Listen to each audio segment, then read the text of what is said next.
మొదటి round table సమావేశం తెలంగాణ జాగృతి United పూలే front ఆధ్వర్యంలో ఎప్పుడైతే మొదటి రౌండ్ టేబుల్ సమావేశం పెట్టామో బీసీల హక్కుల సాధన కోసం, అసెంబ్లీలో పూలే విగ్రహ సాధన కోసం, బీసీల విద్యా ఉద్యోగ రాజకీయ రిజర్వేషన్లు సాధించడం కోసం ఎప్పుడైతే మొదటి రౌండ్ టేబుల్ సమావేశం పెట్టినామో ఆనాడు మొక్కుకోవడం జరిగింది.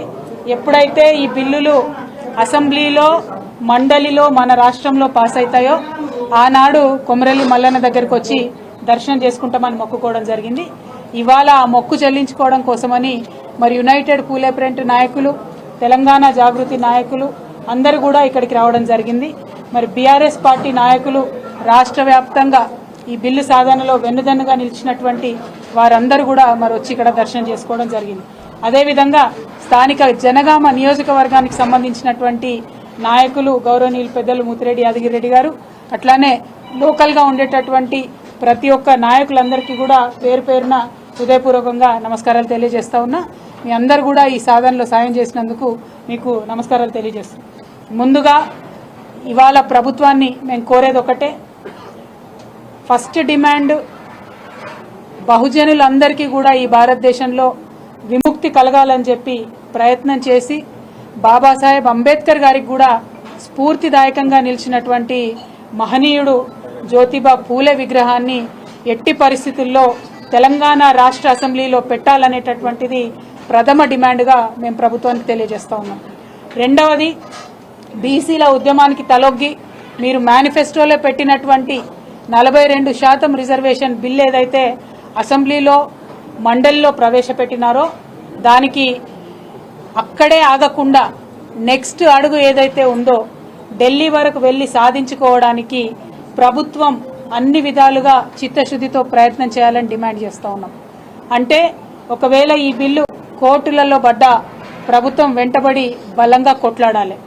రెండు, కేంద్ర ప్రభుత్వం ఈ బిల్లు ఇవ్వడంలో ఎటువంటి తాత్సరం చేసినా ఆ తాత్సరం జరగకుండా రాష్ట్ర ప్రభుత్వం చిత్తశుద్ధితో ప్రయత్నం చేయాలి.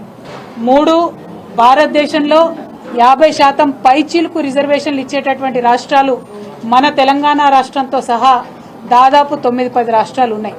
ఎప్పుడైతే ఈడబ్ల్యూఎస్ రిజర్వేషన్ 10% ఇవ్వాలని కేంద్ర ప్రభుత్వం పార్లమెంట్లో చట్టం చేసిందో ఆనాటి నుండి ఈనాటి వరకు మన తెలంగాణ రాష్ట్రంలో కూడా 54% రిజర్వేషన్ ఇంప్లిమెంట్ అవుతున్నటువంటి విషయాన్ని ప్రభుత్వం గమనించుకొని మరి 50% అనేటటువంటి రిజర్వేషన్ అనే అడ్డంకి తొలగిపోయింది కాబట్టి సుప్రీంకోర్టు వరకైనా వెళ్ళి బీసీల కోసం ఏదైతే మీరు 2 బిల్లులు ప్రవేశపెట్టారో ఆ 2 బిల్లులు కూడా సాధించుకోవడానికి ప్రయత్నం చేయాలి.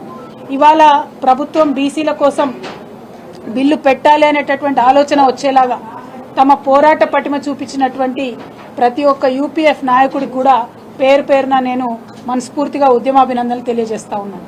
అదేవిధంగా తెలంగాణ జాగృతి నాయకులకి, అదేవిధంగా బీఆర్ఎస్ పార్టీ నాయకులకి, అదేవిధంగా రాష్ట్రంలో ఉన్నటువంటి అందరూ ప్రజాస్వామ్యాన్ని కాంక్షించే వారందరికీ కూడా మనస్ఫూర్తిగా నేను కృతజ్ఞతలు తెలియజేస్తా ఉన్నాను.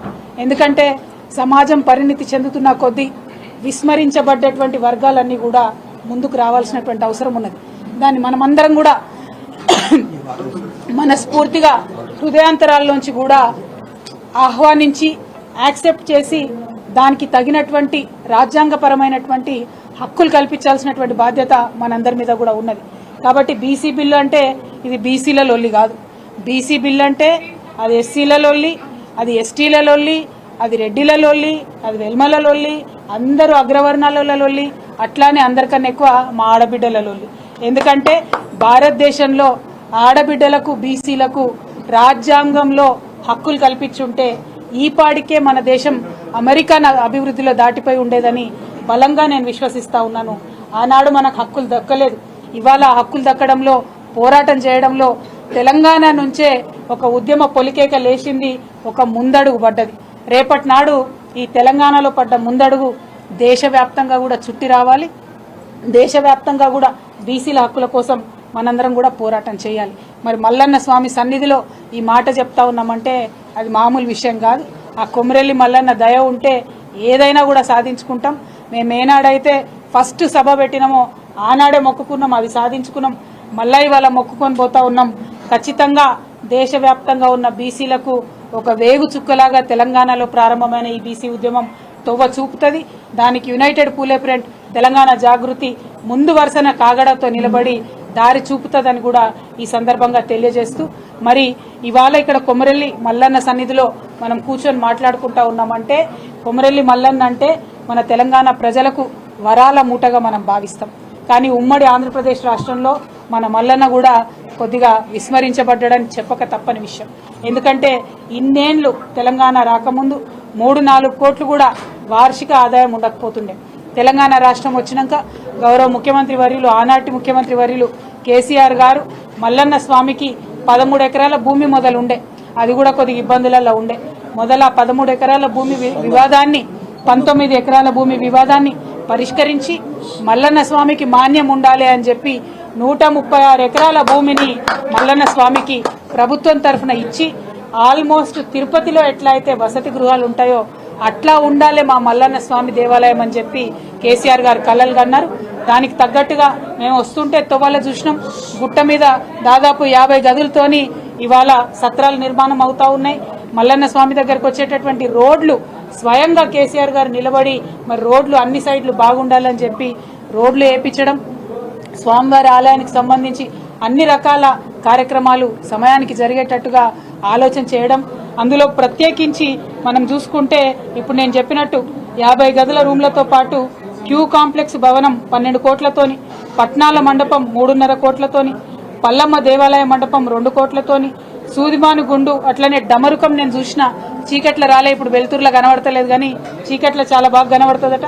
ఆ డమరుకం నిర్మాణానికి 70 లక్షలు, దాసారం గుట్ట రోడ్డుకు 6 కోట్లు, దేవాలయం వద్ద సీసీ రోడ్లకు ఒక 3 కోట్లు, షాపింగ్ కాంప్లెక్స్ కి 20 గదులు ఒక 2 కోట్లతో నిర్మాణం, అట్లానే బుకింగ్ కౌంటరు లడ్డూ కొరకు ఒక 50 లక్షలతోని, రాజీవ్ రహదారి నుండి మన దేవాలయం వరకు డబుల్ రోడ్డు నిర్మాణం కోసం 13 కోట్లు, ఈ దేవాలయానికి వెండి దర్వాజాలు, అట్లానే మల్లికార్జున స్వామి వారికి బంగారు కిరీటం 1 కోటి రూపాయలతోని, అట్లానే 2014 నుండి 2023 వరకు పెట్టినటువంటి ఖర్చు మొత్తం ఆ మల్లన్న స్వామి దయ వల్ల ఆయన కేసీఆర్ గారితో పెట్టించుకున్న ఖర్చు 50 కోట్ల రూపాయలని చెప్పి ఈ సందర్భంగా నేను తెలియజేస్తా ఉన్నాను.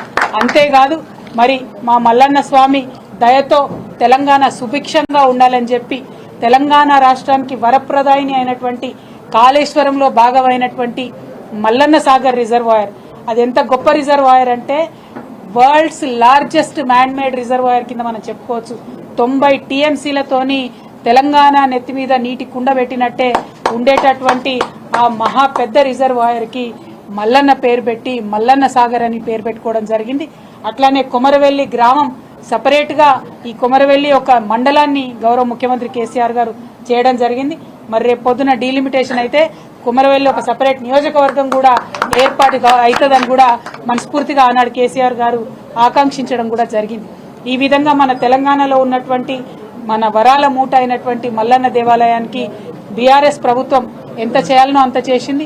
ఇక ముందు కూడా మల్లన్న స్వామి దయ వల్ల తప్పకుండా వారి వైభవం అట్లానే కొనసాగాలని చెప్పి కొనసాగుతుందని నేను కోరుతా ఉన్నాను. మరి ఇవాళ మళ్ళీ ఒకసారి ఆ మల్లన్న స్వామి దయ వల్ల బీసీ బిల్లులు 2 కూడా అసెంబ్లీలో కౌన్సిల్లో పాస్ అయినాయి.